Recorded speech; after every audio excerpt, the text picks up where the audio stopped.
In this video, we'll explore how a rocket engine works. Let's first take a quick look at the overall process. Inside a rocket, there are two main propellants, oxygen and fuel. The rocket engine burns the fuel to generate thrust.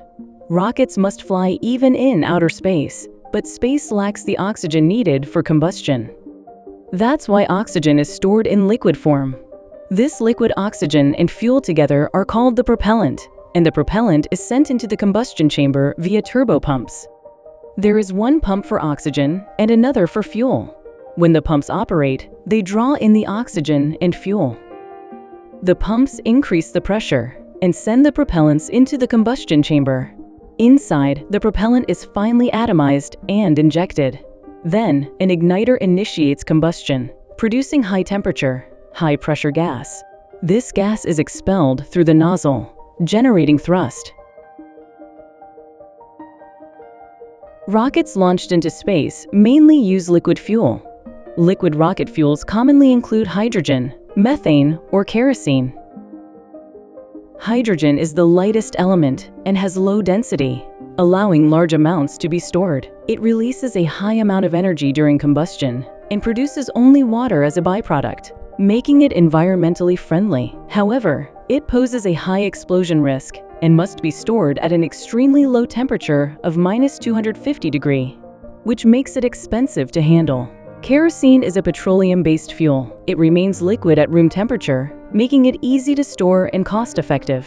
Reusable rockets, which are gaining attention these days, often use kerosene. However, since it is a petroleum product, it contributes to environmental pollution. Methane is liquefied natural gas. It combines the advantages of both hydrogen and kerosene, making it a promising next-generation rocket fuel. However, it is still in the development stage and not yet widely used.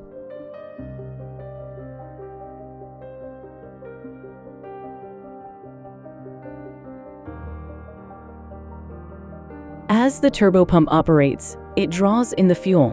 The pump is driven by a turbine mounted on the same shaft. To understand how the turbine starts, it begins with a device called a pyro starter. The pyro starter ignites the turbine at launch to start the engine. Solid fuel and oxidizer inside the pyro combust to produce gas, and the force of this gas spins the turbine, which then drives the turbopump.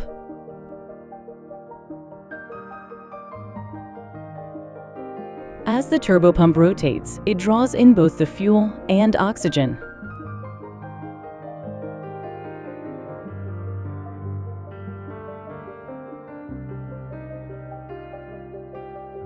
The oxygen is pulled into the oxygen pump. Once inside the pump, the oxygen travels through pipelines into the combustion chamber. Likewise, the fuel enters the fuel pump and flows through its pipelines into the combustion chamber.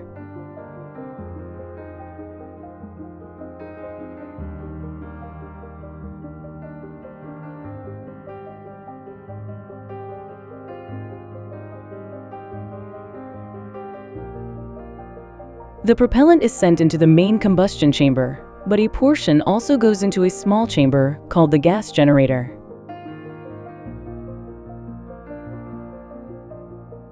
In the gas generator, the injected fuel and oxygen are combusted, and the resulting gas continues to power the turbine. If the gas temperature from the generator is too high, it could damage the turbine.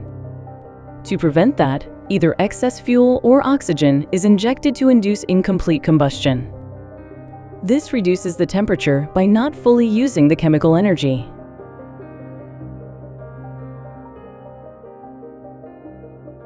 The exhaust gas is then released through a turbine exhaust nozzle. The turbopump not only draws in the propellant, but also increases its pressure. The combustion chamber operates under high temperature and pressure, so the fuel and oxygen must be injected at even higher pressure than inside the chamber. That's why the pumps boost the pressure before sending the propellant into the chamber.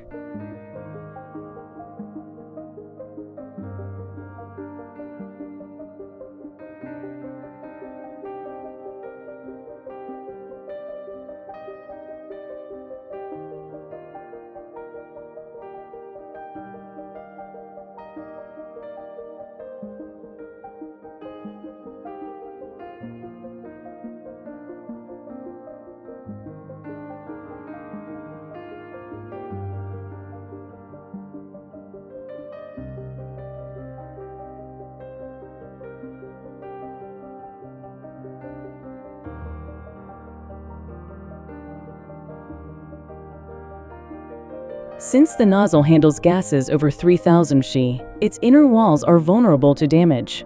To prevent this, fuel is passed through channels along the nozzle's inner wall for cooling. The fuel, now heated from passing through the wall, enters the combustion chamber.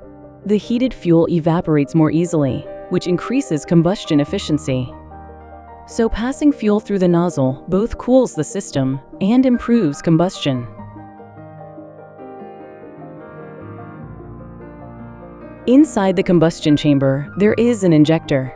The injector breaks the propellant into fine mist, like a spray nozzle. Then an ignition system is used to ignite it. The nozzle is shaped so that it narrows at the throat and then widens again. If you block a hose with your finger, the water flows faster. Similarly, fluid speeds up when the passage narrows, but only if it's moving at subsonic speeds. Subsonic means slower than the speed of sound. Once the speed exceeds that, it's called supersonic. In supersonic flow, widening the passage actually increases speed. Before reaching the throat of the nozzle, the gas is subsonic, so narrowing the throat speeds it up. After passing the throat, the gas becomes supersonic, and widening the nozzle further increases its speed. This is how rockets use a converging-diverging nozzle to accelerate exhaust gas. Rockets need steady thrust for launch, but for landing or orbital maneuvers, they need to change direction. Speed can be controlled by adjusting the amount of propellant entering the chamber, and direction is changed using a device called a gimbal. When the engine shifts direction, the rocket changes direction accordingly.